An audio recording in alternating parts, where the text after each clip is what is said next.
What's up, Titan fans? How we doing? Welcome to the Week 10 Victory Friday episode where we're going to talk about the Tennessee Titans and the Los Angeles Chargers for a pre-game show. And look, before we get into things, as people's joining into the channel, let me go ahead and insert a plug. If you're not following me on YouTube, TikTok, and X, make sure to follow me on all three platforms. The handle's the same no matter where you go. It's the What's Up Titans Fans Pod.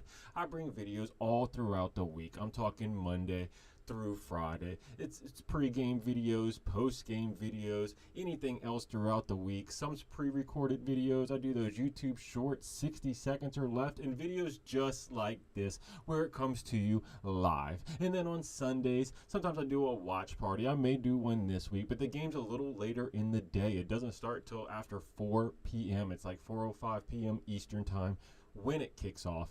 Then I also do sometimes like these halftime report shows, and before the game, sometimes I might give some raw thoughts right before the game starts. But the Tennessee Titans take on the Chargers in LA this weekend at SoFi Stadium. And the big news coming into the week right now that was just put out, I mean, there was rumors about it coming into it, but Will Levis is playing. He's back, the Mayo man himself. We finally get to see what he has, what he's going to bring to the table. He's back fully healthy. That last game he played, you have to take it with a grain of salt, all right? This man was playing that game injured. His shoulder was beat up. He could not throw the ball down the field. You saw one of his last plays he did. He threw it deep to Ridley, and it got picked off because he underthrew it by like 10 yards. He was making mistakes that game, but he's back. He's been sitting behind Rudolph, building his confidence back up because we haven't been able to see him play with much confidence this year. He seems to have lost it all. He's been deacon and dunking his last couple games because he has had an interception problem this year. He's been throwing interceptions. I know he led the league, for multiple weeks with interceptions, even after he was injured. It took a little bit of time. And then we got to see Mason Rudolph come in. He's had 4 touchdowns, 4 interceptions on the year. He hasn't played that much better. But, when we come to playing football, we might as well play the guy we want to see grow and develop, right? We don't want to see Mason Rudolph out there that might get us a couple more wins, playing, slightly better than Will Levis plays at his worst, But we got to see what Will Levis has. We got to see the ceiling this man brings. We want to see the Atlanta Falcons Will Levis when he played them, or the Miami Dolphins Will Levis. We can't have Rudolph out there that's not going to be a franchise QB, and Will Levis probably isn't going to be a franchise QB anyway, but we got to see what he has. And if he loses out the rest of the season, guess what? We get a good draft pick, so we got to put him in. Let's see what he has. And luckily he's back from injury, and he will get that opportunity this week in Los Angeles. I keep wanting to say San Diego. It confuses me every time I have to think about it because it's been ingrained in my head for so many years. But coming into this game, L'Jarius Sneed, he is still ruled out for the game. This man's missed quite a few weeks. I know he had a bad game right before he got injured when he was getting mossed by Michael Pittman and them Colts right there. But other than that, he had a pretty good season coming up, into his injury, but he's missed the last few weeks. Then we have a few other questionables coming into the week. I'm talking Jeffrey Simmons, Nick Vannett, Julius Chestnut, and Tony Pollard. But, Tony Pollard, he'll play beat up. I mean, he typically does, it seems like. Big Jeff, he's been questionable most of this year. He's been battling that elbow injury nonstop. Julius Chestnut, I mean, if he's not playing, I'm not sure who's going to play. Because we're running a little low on our runner backs. They're getting dinged up between, Spears was hurt, Pollard's hurt, Chestnut is hurt, so we're looking a little thin. And then Nick Vannett's injured as well. So, but we have tons of tight ends. We kept 5 on the roster coming into the season, which is wild. That's a lot of tight ends, even though we haven't seen that great of tight end play at all. Maybe Chig showed a little bit. Vannett has made some plays because on plays where he does make, he tends to be wide open. No one's covering Nick Vannett. Then the Chargers, they got a few injuries coming into the game, a few questionables. And look, it's going to be one of the boys that you know about, Christian Fulton. We get to play Christian Fulton. Maybe he's questionable. He may or may not play for this week, but I hope we get to play him. That way we can just see if he's gonna allow these big bomb plays on him like he always allowed, on us. Let's see, we got I'm not sure what all that means. WTYATS. I'm not sure what all that shorthand means. Short and bit. Short and beat. Oh, what's up, Jesus Christ? My keyboard got messed up. Okay, I'm about to say. I was like, if that's some shorthand, what's up? Hey, I'm not sure what was going on, sports. I was like confused for a moment there. I was like, man, I may not be with it anymore. I'm not sure what all that means. But yeah, hey, hopefully your keyboard sorted out now. Hey, I'm glad you're back. Hey, appreciate the comments. Keep them coming, brother. And then they also have Perryman out. Scott, their punter, or he's questionable, so is Perryman. Khalil Mack, which is a big deal right there. He's questionable. And then Taylor at DB. And I believe they also ended up getting Elijah Molden from us. So, they got a few ex-Titans on this roster. But you know how it is. Tennessee Titans, they get injured a lot here. Or they have bad play. Then they go elsewhere. And they seem to turn into stars at other places. I mean, you've seen it with Malik Willis. He's the latest person who's done something like that. But we also got another comment from Sports. He said, Mac Jones is starting for the Jaguars, so the Vikings about to have a field day. Oh, yeah. I mean, Mac Jones, what a bust. He was not looking good. I mean, he didn't look good when he was, as a Patriot, and now, he's a Jag. And, they got Sunshine down there, but I guess he's not playing. They're going to go with Mac Jones. And so, yeah, Vikings should be good, but you never know. You could have a turnaround game. I mean, you seen with the Vikings, with Darnold, they were able to turn his season around. So who knows? We got Kylo. He said, hey, I don't know what that means right there. He's leaving some comments. Not sure what that is. He left it a few times. But I appreciate the comment either way, even though I don't know what it means, brother. He said, hey, you're welcome for helping you with moving up in the division. Oh, yeah, hey, I hope y'all do beat the Jaguars because I hope we do. Look, even though the Titans, right, there's a lot of fans that want them to tank. And in a way, I kind of want them to tank as well. But as a Titans fan, it's so hard to root for us to lose and to do bad. I still want us to win every game if we can. And I still want our division rivals and the Ravens to lose every single game just as well. It's unfortunate the Ravens won last night on Thursday Night Football. But, it's still what I want, even though I know it would be better for us to lose games and the division rivals to win and for us to be last to try to get a good draft pick. But, I mean, it's only week 10. There's still lots of football left, and we're only like 4 games behind the Texans. I mean, I know we're still mathematically in it, and it's a long shot. But, hey, it's a shot that we should end up taking. That way we can see what our future holds. We got to see what this team is and let Callahan do his thing and be comfortable as a head coach and start building that winning culture here in Tennessee, because we haven't had it as of late. And look, if we win this game against the Chargers, it'll be the first time in 2 years where we've won back-to-back. I'm talking about going back to November of 2022 is whenever we last won back-to-back games. So it's been a couple years. I mean, we went all of last year without it. We haven't done it this year. So, it's been tough. So we need to definitely step it up and win some games.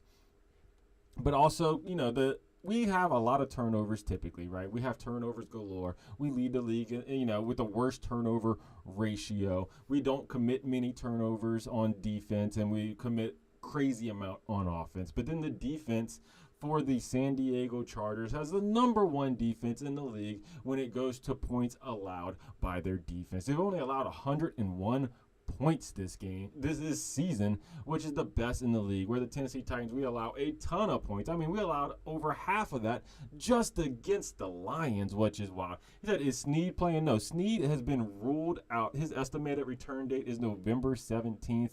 So, he should be back by that point, but he has missed the last couple weeks. He's been battling that injury, so it's been tough. And if you watch my previous videos, if you don't, make sure to go watch them. But I did do a video talking about the NFL analysts and their predictions, and all 10 of their analysts were going against the Tennessee Titans for this week, this game. They don't believe in us. I mean, the Chargers have 5 wins on the season. Yeah, we got 2. But, you got to give us a little, we might get some momentum going. I mean, I was thinking we was going to get 1 or 2 analysts on our side, but nah, they all go against us. The ESPN analytics have a little better job at it. They gave them a 66.5 chance of winning, where we're at 33.2. So, it's a little better with the ESPN analytics to give us a dub, but we do need it. We need that winning culture. Like I said, it's been 2 years since we ended up getting back-to-back wins in Tennessee, which is absolutely wild. But let's go ahead and dive into some of the stats, dive into the game, and get started with everything. Like I said, coming into it, we are horrible offensively. We have one of the worst offenses in the league, which is quite disappointing, honestly. Oh, we got another comment real quick. Let me go ahead and give that a peek.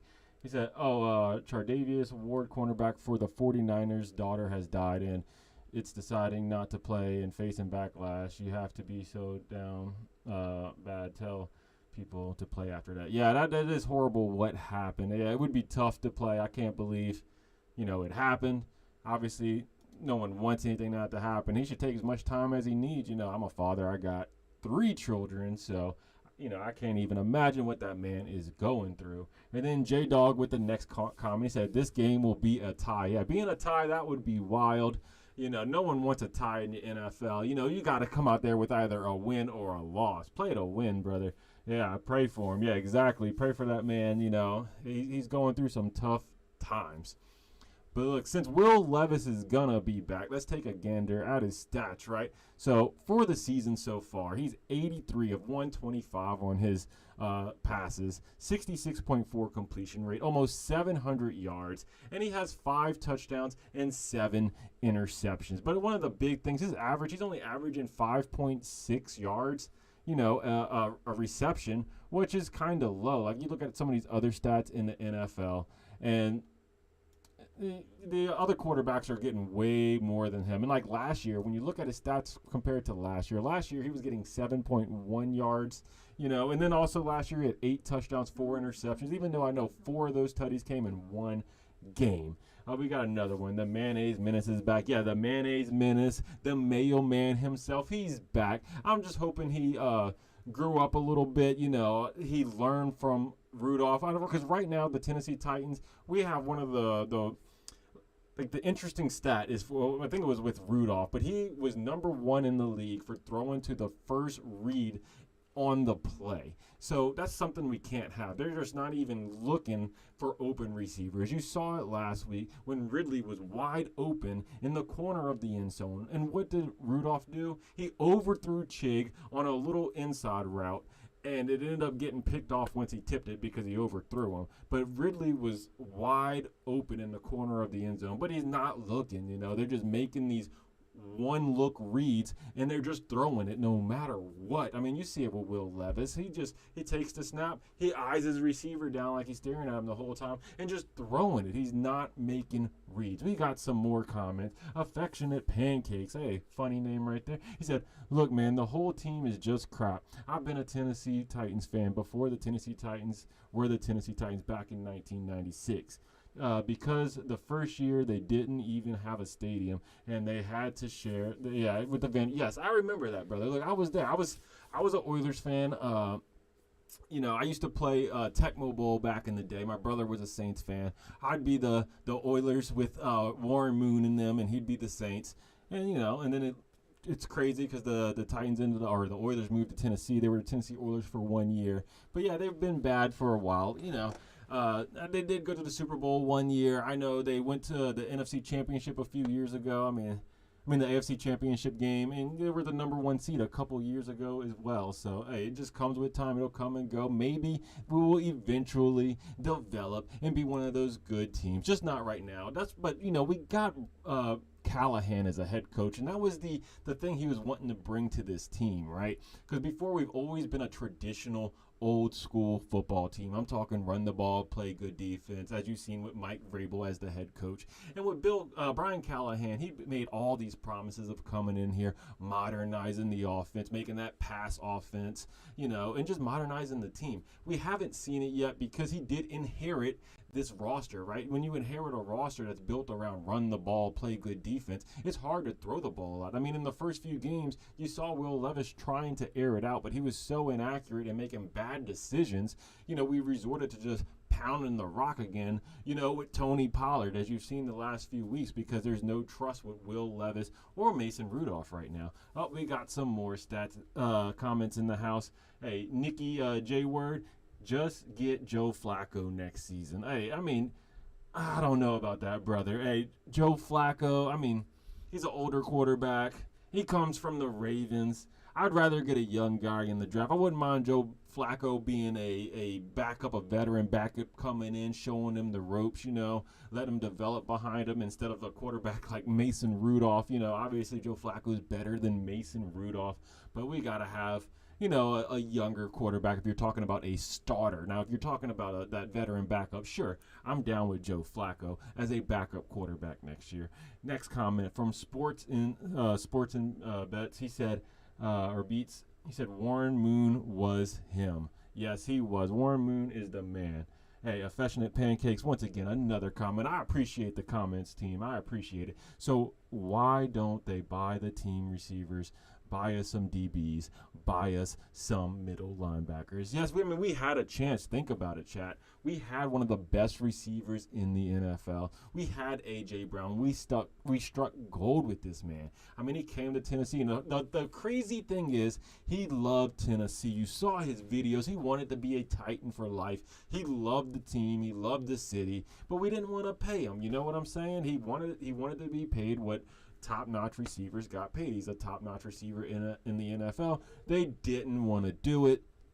Yes, he's making a point there. There's a thing called the salary cap. That's why. I think they could have made things work. Teams typically can find money if they need money, unless you're the New Orleans Saints, 'cause I think they're like $77 million in the hole or something like that next season. But it's teams can typically find money. But I know they paid Tannehill a ton of money during that time. And they paid Henry too. They were trying to pay these players, and A.J. Brown he still had another year before he had to get paid, so they were like, you're still on your rookie contract. They were trying to get him to play his other year, but he was making these threats not to play. He wanted to be traded, and then they wouldn't pay him, so he was going out on social media and started saying things. Then eventually, they did what they did, and it's going to come back to be one of the worst trades in the history of trades. We got the first round draft pick, but who did we get in place? We got Burks. And what have we seen from Burks? Absolutely nothing. If you look at this year, Burks has one reception on the year, and then he got injured, and he's on IR. So Burks is not him. He's a bust. We got some more comments from Affectionate Pancake. Said exactly, they are too cheap to pay good players, just like Derrick Henry. He left for more money because he wants a championship ring. Yeah, I think he left more for to test the market, to be on another team and go for a ring than money. Because I think we could have signed him for just about as much as we paid Pollard for. I don't think it was that big of a difference. But Derrick Henry doesn't fit the system that Callahan's wanting to instill in this team, right? You saw it whenever Derrick Henry was on the field. Once he's on the field, they knew we were running the ball. When it came down to fourth quarter scenarios, what happened? We took Derrick Henry off the field. You wouldn't see him if we were trying to get a lead in the fourth. He wouldn't be on the field. We'd bring in whoever the backup was for the time, whether it was Tajay Spears or the other receiving back, and we would let them play the drive. They knew we weren't running the ball at that point. So, it makes your offense a little too predictable when you have Derrick Henry, so I understand why they did that. And they didn't want to be this heavy run team anymore, because Derrick Henry, you got to feed this man 20, 25, 30 carries a game for him to be productive. How many times have we seen him not make big carries until the second half or the fourth quarter of the game, whenever the defense is worn down? So it does take a little time to let a runner back go like that. But he's got it good in Baltimore right now. Him and Lamar, they are running all over teams. They just won yesterday, unfortunately.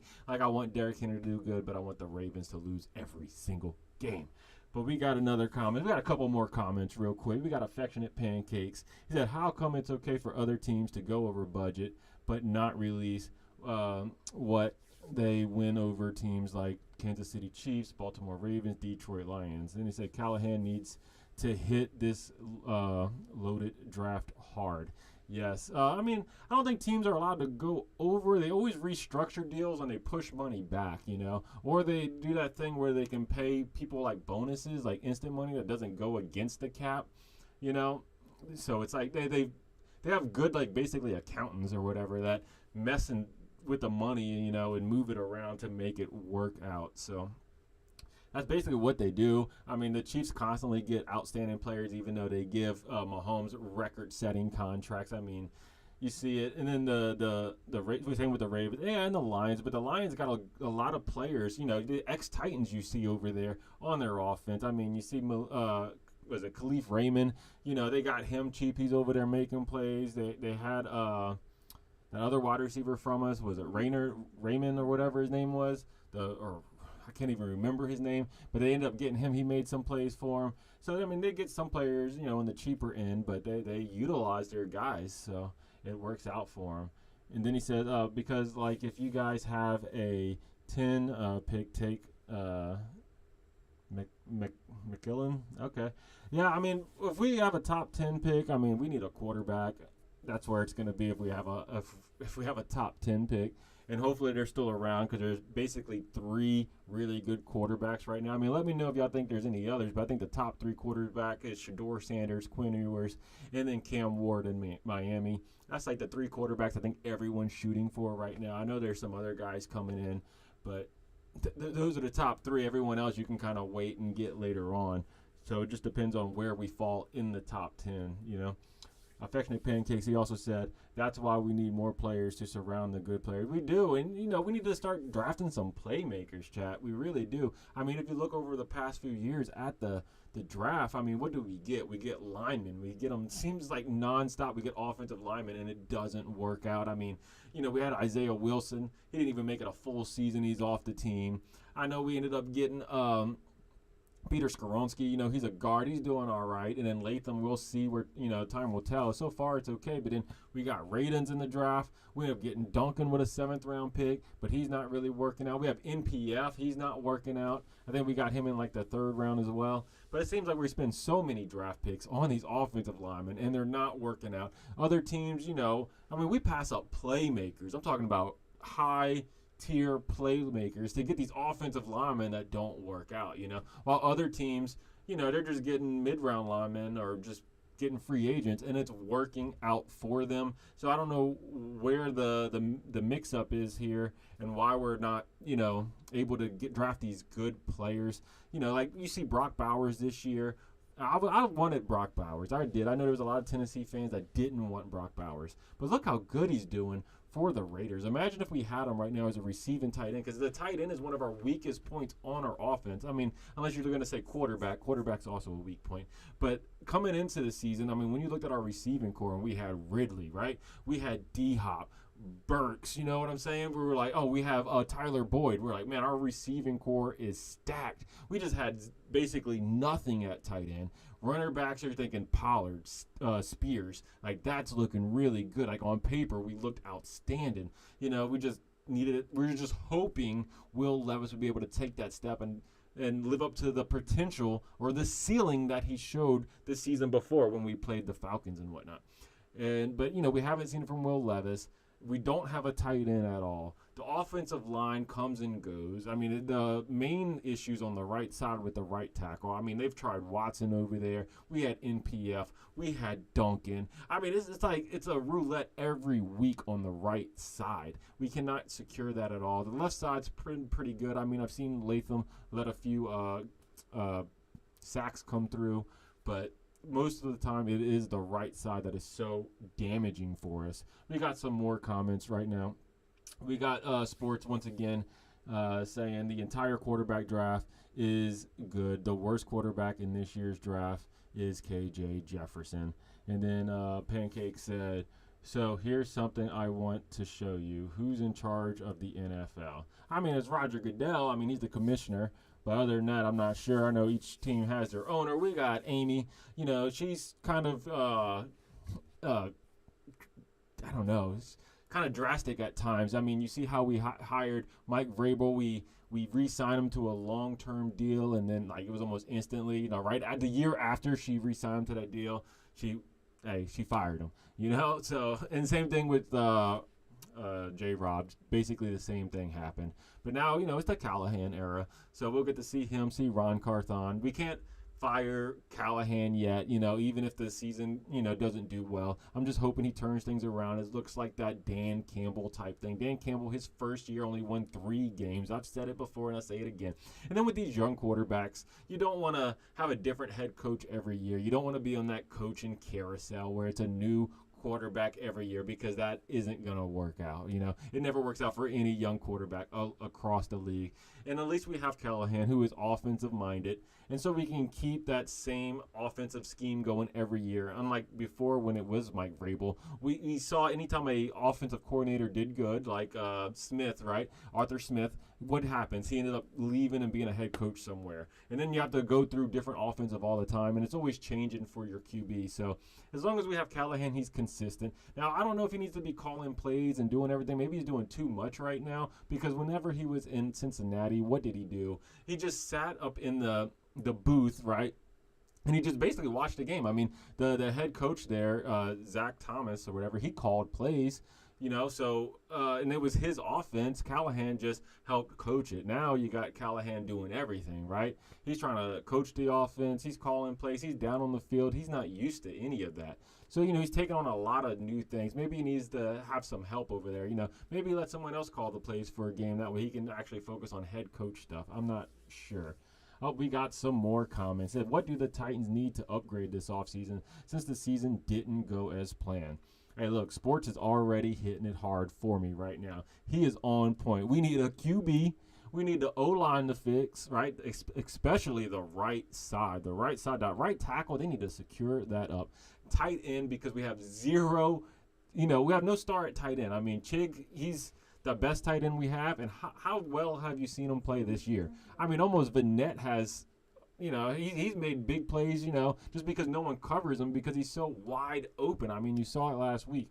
But Chig, I mean, we haven't seen a big play on this man in a couple seasons. And then wide receiver, yes, because we have Ridley, but it seems like if the ball does get to him, because he is being triple coverage and double coverage, but let's say the ball actually makes it to him when he's not overthrown or just thrown up to him. I mean, I've seen him drop the ball quite a few times, so I don't know what's going on. Maybe we overpaid Ridley. Maybe he's just still getting used to the quarterback and the system. Or maybe just lost confidence. I don't know, but we definitely need to upgrade the wide receiver core. Then we got another one. Who is in charge of Roger Goodell? Not sure, Pancakes. That's for someone else. He said, he said nobody's in charge of Roger Goodell. Yeah. I mean, I don't think anybody, as far as I know, no one's in charge of him, unless you're trying to be like a conspiracy theorist, and talk about people who's in charge of, governments and all this, like the people in charge of the world, Then we got Sports again. He said, if a lot of Browns offensive line doesn't retire, they could be big sellers for the right side. And then James Harrison said, let's see, with the big eyes, the looking eyes. Yes, hey, I appreciate the comments. Keep them coming, team. But yeah, we do need to, hopefully we get someone in the free agency. If the Browns are willing to give up some of their right side, they have guys that they're not re-signing. Hopefully we get somebody. I just don't want to draft offensive linemen early in the draft. I think that's like worst case scenario for the draft. We need to get some playmakers, some young playmakers. You see all these other teams getting the Justin Jeffersons, getting these big time receivers or the tight ends like Brock Bowers, or good quarterbacks, and we ended up with Will Levis, when teams got like Jaden Daniels, who's doing outstanding this year. I mean, I do prefer a little more mobile quarterback, not one that's just like such a statue in the pocket. I know Will Levis does show potential. He can scramble, but when he does, he doesn't slide. He does helicopter spins through the air, which is wild. He just takes hits, and that's why he's been out all this time, which is what they got to show him. He said, well, what if you guys got David Njoku? Yeah, that would be an upgrade to what we have now, because the last time we had a good tight end was Delaney Walker, and you saw it when Mariota was here. That was Mariota's security blanket. Before A.J. Brown ended up breaking out, I mean, he threw it a lot to Delaney Walker, who was a big-time receiver for us. He was leading our team in receptions at some of those seasons. And We just haven't had one at all. I know a couple years ago we ended up getting Austin Hooper from the Browns, which was supposed to be a good tight end, but it didn't work out. Then, we ended up just getting Chig and stuff, but we haven't had a good tight end. Even though we play a lot, we always have tight ends. That's what I didn't understand with the Tennessee Titans. We always have tons of tight ends on the roster, right? We had 5 on the active roster this year. We always have them out there for formations. We always run 2, 3 tight end sets. But it's like we never have good tight ends. They go out and get these blocking tight ends. I understand because, we had Derrick Henry, one at blocking tight ends. But, man, we got to get some guys that can get open and catch. I mean, if we're doing play actions, we need tight ends that can make plays. We got some more comments. Pancakes in the house. The union is in charge. Every staff member of a professional team in America is signed by a union. Yeah, I mean, they got the players union, the coaches union. They got all their stuff. And maybe there's one for the teams. I'm not sure. He said, "Yo, bro. Hey, hi. Hey, what up, Mr. Leo? Welcome back. I remember you. Welcome back to the channel." Sometimes he goes by Dennis. Sometimes it's Mr. Leo. And then sports, once again, as a Vikings fan, we don't need them, but it'd be cool if you go to the Titans. Yeah. Then Owen Gale. Hey, I think this is a first-time comment from Owen here on the channel. He said the Titans definitely need a wide receiver because Treylon Burks and whoever else isn't doing it. Trading D-Hop hurt the team for sure. Hurt the Titans for sure. Hey, you are absolutely right. Yeah, Burks, he's definitely not him. We can't even trade this man. If we wanted to trade him, some people say, "Hey, let's trade him. Let's get something." What would you trade for Burks if you was another team? If you was another NFL team right now, what would you trade for Burks? I doubt we could even get a 7th-round pick for him. I know he was a 1st-round pick just a few years ago, but he hasn't done anything. He hasn't been good. He's been injured a majority of the time. He's injured right now as we speak. He's on IR. So we can't do nothing with Burks. He was just going to be a guy that we just release, and he just goes out into the nether, and maybe another team gets him. But, I mean, if they get him, I mean, is he really going to make a roster or make a difference on another team? I mean, it would be the most Titan thing ever for him to go to another team and just all of a sudden dominate. I mean, we've seen it time and time again. That would be the most Titan thing ever, but I doubt we can get anything for him. And D-Hop, he's playing with Patrick Mahomes now, so he should have a good season. And as a Titans fan, you probably you should want the Chiefs to do well this year, because they do have that thing with the pick going on right now. It's a 5th-round pick, but if the Chiefs ended up making the Super Bowl, then it becomes a 4th-round pick for us. So it does help our pick chances if it's if they do meet that criteria with getting D-Hop from us. So it could help us out. So we need the Chiefs to do well. Hey, Sports said you should start researching the draft to see what you think the Titans should take. Hey, I already told you, first pick of the draft, brother. Our first pick we get, I'm saying quarterback. As long as we don't mess it up and, we end up in like the teens or something like that, we win too many games. But we definitely need to, if we stay on track right now, because right now there are 9 teams in the NFL with only 2 wins on the season. 9 teams, 2 wins. So there's plenty of teams. We're right there with them. We're right there trying to compete for that number 1 draft pick or top 5, just top 5. There's too many bad teams. There's a huge separation in the league right now between the good teams and the bad teams. And we're on the bad side. And look, with the 9 teams that have 2 wins right now, there's only 2 teams that have 3 wins. So if you look at it, 11 teams right there have 3 wins or less. So there's a lot of competition for that top 5 pick in the draft. So I don't know where the Tennessee Titans are going to fall. I mean, if you look at the schedule, honestly speaking, there's probably 2 games we have a chance of winning. So, because we got the Jags, we play them twice. We have an opportunity to beat them. So that's one of them for the year. And then the other, whenever you're looking at the schedule, let me get to it real quick, just so I don't mess this up. Oh, that's basically it. Yeah, when you look at the schedule, because I mean, we got the Chargers. That's going to be a tough one. I mean, the Chargers aren't the greatest team, but we'll probably end up losing that. There's no way we're beating the Vikings, not beating the Texans, the Commanders. I mean, we played the Jags twice, so there's an opportunity. The Bengals, you think we can stop Joe Burrow? I mean, you saw him last night against the Ravens. There's no way, dude. Their offense is too good. I know they have a bad defense, But, I mean, we can't stop Joe Burrow.